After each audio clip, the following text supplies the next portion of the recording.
In machining, every special tool exists for a reason. It was not created for aesthetics.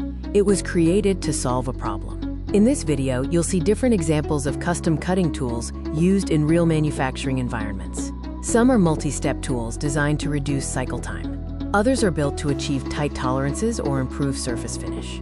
Some focus purely on rigidity and vibration control. When you look at these tools, don't just see geometry, analyze intent. Why does this tool have guide pads? Why are the inserts positioned at different diameters? Why combine drilling and finishing in one body?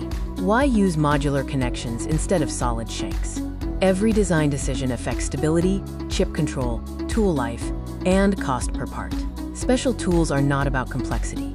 They are about efficiency. Reducing setups, improving repeatability, controlling deflection, maximizing productivity. If you are a designer, challenge yourself to interpret each example.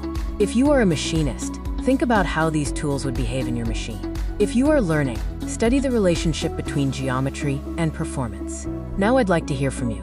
Which tool caught your attention? What would you improve? What type of machining challenge would you like to see analyzed next? Let's turn this into a technical discussion. Before we finish, I want to leave you with one final thought. Special tools are not about making something different. They are about making something better. Better stability, better repeatability, better cost per part, better control of the machining process. Behind every one of these tools, there is an engineering decision: material selection, insert positioning, clamping method, coolant strategy, modularity, balance, deflection control. Nothing is random. If this type of content is useful to you, let me know. Tell me what kind of machining challenge you would like to see analyzed next. Deep bores, tight tolerances, PCD tools, vibration control, multi-step solutions, or cost optimization strategies.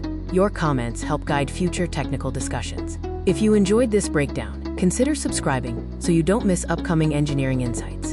And if you found value in it, a like helps this content reach other machinists and engineers. Thank you for watching, and keep designing with purpose.